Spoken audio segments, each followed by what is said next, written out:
North Bengal ভ্রমণ। Hello বন্ধুরা, তোমাদের জন্য নিয়ে এলাম নতুন আরও একটা ব্লগ। তো গত 15ই মে আমরা বেরিয়ে পড়েছিলাম নর্থ বেঙ্গল যাওয়ার উদ্দেশ্যে। তো সেদিন রাত্রিবেলায় আমাদের বেরোনোর কথা ছিল 8:30টার দিকে, কিন্তু বৃষ্টির জন্য বেরোতে বেরোতে লেট হয়ে গেছিলো। ব্যারাকপুরে খুব বৃষ্টি হয়েছিল সেদিন। তো যাই হোক, এটা রাতের ব্যারাকপুর, বৃষ্টি ভেজা ব্যারাকপুর। তো টোটো করে ব্যারাকপুর বা মানে টোটো করে আমরা পৌঁছে গেছিলাম ব্যারাকপুর স্টেশনে। তারপর সেখান থেকে ট্রেন ধরে আমরা চলে গিয়েছিলাম শিয়ালদাতে। যেহেতু রাত্রিবেলায় তখন রাত 9:30 বাজে, তো সেই জন্য ভিড়টা ছিল না, খুব কম ছিল। তো এই যে এটা শিয়ালদা ঢোকার মুখে, শিয়ালদা ঢুকছে। তারপর সেখান থেকে Barrackpore station, sorry Sealdah station এটা।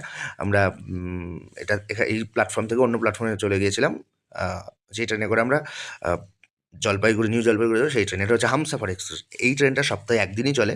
আহ, উম, উম, শিয়ালদা থেকে নিউ জলপাইগুড়ি যায়।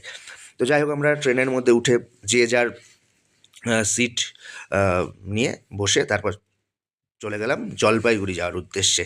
তো এই যে ট্রেন ছুটে চলেছে রাত্রিবেলা, তখন রাত্রি প্রায় বাজে 12:30।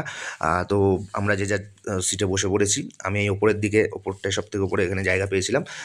তো উপরে বসে ফোন ঘাঁটছিলাম, কিছুতেই ঘুম আসছিল না। তো ঘুম আসতে আসতে হয়ে গেছিলো প্রায় রাত 3টে। তো রাত 3টেতে ঘুমিয়ে পরের দিন সকাল 7টার দিকে আবার ঘুম ভেঙেও গেছিলো, বেশি ঘুম হয়নি। তো এবার ঘুম থেকে উঠে আমি সকালে এই ভিডিওটা করেছিলাম, এই সুন্দর মনোরম প্রকৃতির দৃশ্যটা নেওয়ার জন্য। খুব ভালো লাগছিল।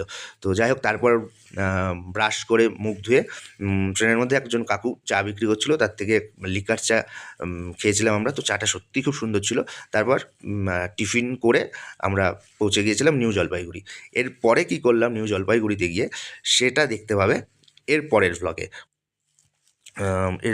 সেটা দেখতে পাবে। তবে এখনকার মতো এই ভ্লগ এইটুকুই। সবাই ভালো থেকো।